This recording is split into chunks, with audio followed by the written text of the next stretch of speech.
This is the SLIK U8800L tripod. And as you can see, it is small, compact, lightweight, and even better. Just a disclaimer, this was sent to me, but not actually by SLIK, by Full Sail University.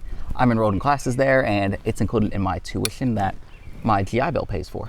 So I thought we'd just do a quick review on it because, hey, I don't want to be spending $300-400 on a tripod if I can get something for 60 bucks that'll do the job when I need it. So let's jump into it and see if this will work for you to save you a couple $100 to spend on something else. So we've got a 3-way pan and tilt. You can unscrew this and it'll twist around like that.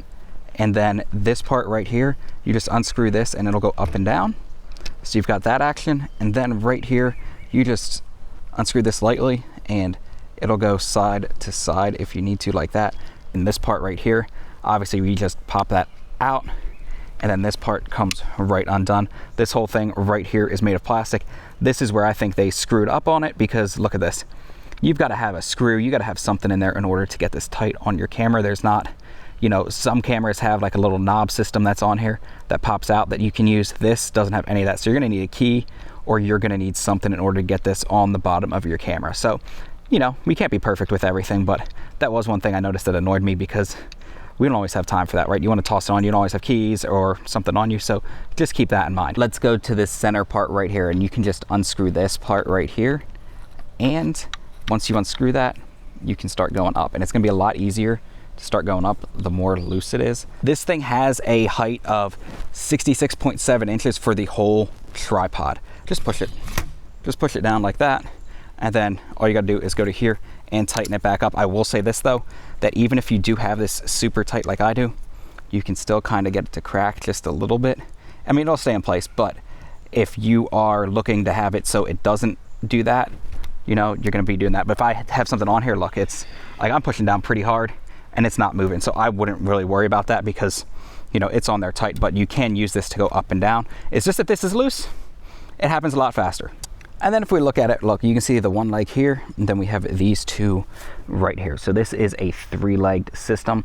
It holds up to 6.6 pounds, and it weighs a little over 3 pounds itself. So it's very light and very compact, but if we turn it down, just so you are aware, a lot of tripods have those spikes on it, but this is a video tripod, so you're not really gonna be taking that outdoors or anything. So just keep that in mind. And then all you gotta do is this part right here, you just push that in, and it'll collapse and fold up.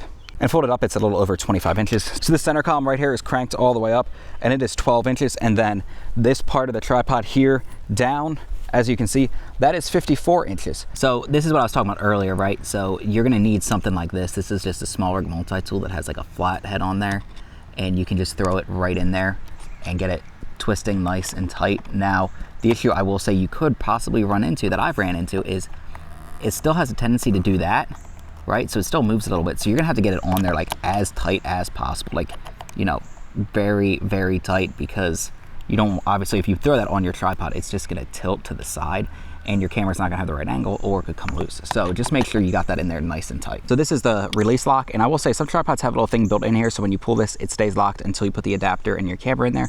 This one does not, so it'll just like that, right? So we're gonna have to unlock this and then drop our camera in there like that. And then all we gotta do is loosen this up, right? You can kind of see as soon as you start to loosen it up, it starts to tilt. So be aware of that, right? But you can see it goes that way and it will stop. But obviously you wanna do it slow just to be careful because it's a pan tilt and these things can go fast. So then you just turn it this way. So if you're not sure whether it's level or not, all you gotta do is tilt your camera up like this and you'll slowly start to see it go down because of how heavy some of these lenses are versus the camera body. So you'll slowly start to see it kind of go down.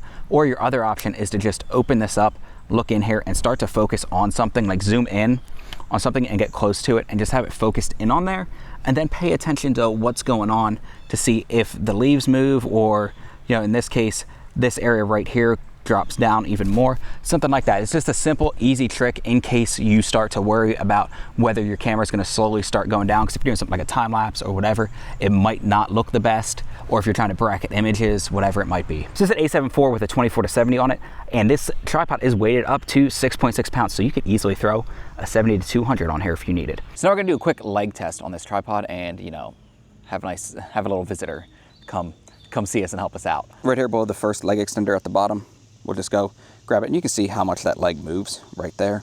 You know, it's not terrible, but it's not the best either. And then we'll go right here below this one and look at it. And you can see how much it's moving by me just wiggling it a little bit. And then obviously if we're at the top and we're looking down, right, you can see where my hand is, and you're doing it, it's definitely not nearly as bad. The nice thing about flexibility within the legs is it's not stiff, so if something leans into it or hits it, it'll flex a little bit, but you don't have to worry about it being so stiff it's gonna break. So who's this tripod really for? So if you're looking for something that's still within a budget, but it's gonna be better than what you're gonna buy at Walmart, this is gonna be the one you're gonna wanna get, because it's gonna be a good tripod to do videos with, right? Because it's gonna sit there most of the time, right? This isn't really a tripod you wanna take with you everywhere or take out when you're doing landscapes just because the size of it.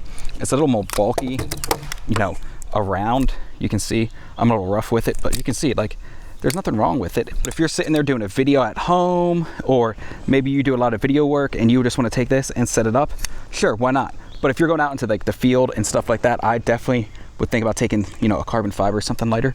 But for 99% of people, this is going to be a great tripod to have at your house or whatever you want to use it for, because like you can see how small that setup is. Got that pan tilt head right there, and it's 60 bucks. And for 60 bucks, I mean, you're getting a great deal on this thing.